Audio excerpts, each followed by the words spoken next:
Our last topic then talks about the different licenses and license activation models that you really need to be prepared for as you go through implementing this new version of the OS.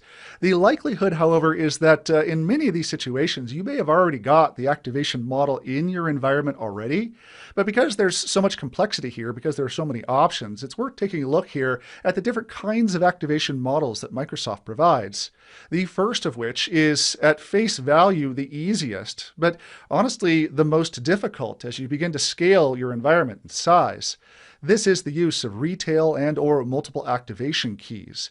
Effectively, in this activation model, you have a series of characters, long strings of characters, your actual license code, that you use then to plug directly into each individual machine to activate, or really to license and activate that machine.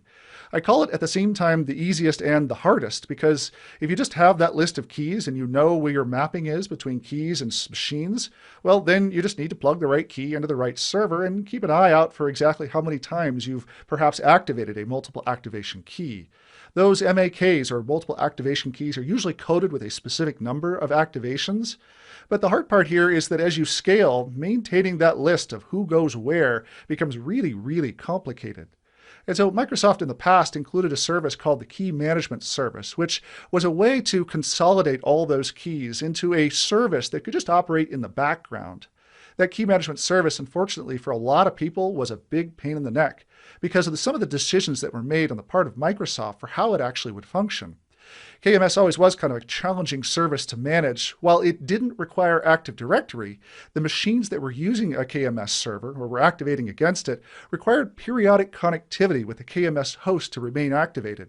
This was kind of a problem if you had those users that were out of the office for a very extended period of time, and particularly those people that were in remote sites that perhaps didn't have connectivity to a KMS server.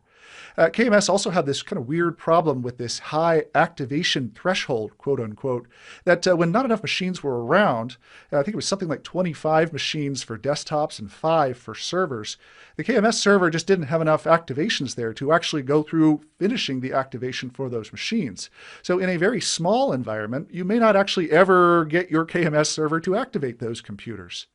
Well, Microsoft has in recent years is trying to replace the KMS service there with a new Active Directory-based activation. You still need to install the Volume Activation Services function there on a domain controller, and it's something I've actually already done here in this environment, so I can show you one of the screens here in just a second. But after you install the Volume Activation Services function there on a domain controller, you just add in your host key, the key that you get from Microsoft, and then the machines in your environment will then be able to just simply activate against Active Directory itself. It is arguable that those machines will have more and better connectivity to your Active Directory infrastructure than would at your key management service and your server there. And so when you're worried about where you're extending this whole infrastructure out to, for example, remote users or remote sites, you're probably going to get them access to Active Directory before you start spreading out multiple KMS servers.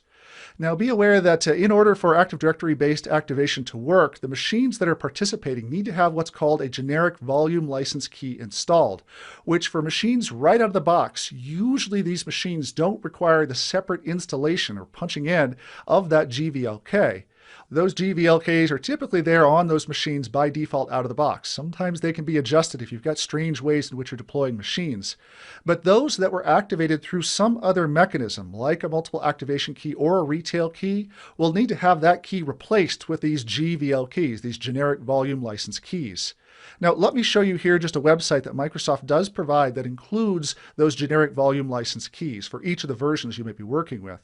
Right here we have KMS client setup keys, which if I scroll down just a bit, you'll see the list of keys that you would need to plug into a machine if for some reason you used one of the other volume activation methods. These evolve over time as Microsoft adds new versions of the operating system, but if you Google around, you'll eventually find yourself to this location where you can download these GVLKs. They are universal because the assumption is that on your Active Directory-based activation server, you've gone through and punched in the necessary connectivity there to Microsoft in order for that machine and then Active Directory to facilitate doing all the activations from that point on. So this is a much greater way, much superior way in order to accomplish this whole activation of machines. However, be prepared that there are some situations where KMS can still become useful. Active Directory-based activation is designed to replace the KMS server, but it's really only useful for Windows 8 and Windows 2012 and up operating systems.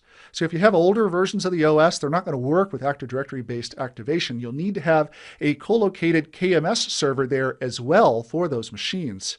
You'll also have to worry about machines that may not be on the Active Directory domain. Any machine that comes out of the Active Directory domain and goes into, for example, a work group will automatically then search around for a KMS server for it to work. Obviously, you need to have Active Directory for Active Directory-based activation to work.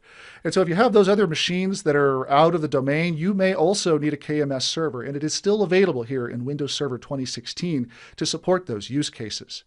So Microsoft provides, again, both of these different options here to assist when you want to move away from those retail and multiple activation keys. There is a fourth option here that you use in situations where you've got virtual machines on top of a Hyper-V host called automatic VM activation. This fourth option here is used really to simplify the whole assignment of license keys to those virtual machines on the Hyper-V host. And it really works quite simple in that if you put an AVMA key, an automatic VM activation key, into the virtual machine or all the virtual machines there on top of your hypervisor host, those virtual machines will then use the host's licensing and activation to continue with their own activation on top. And so for this process, really the only thing you need to do is, number one, make sure that your Hyper-V host is activated.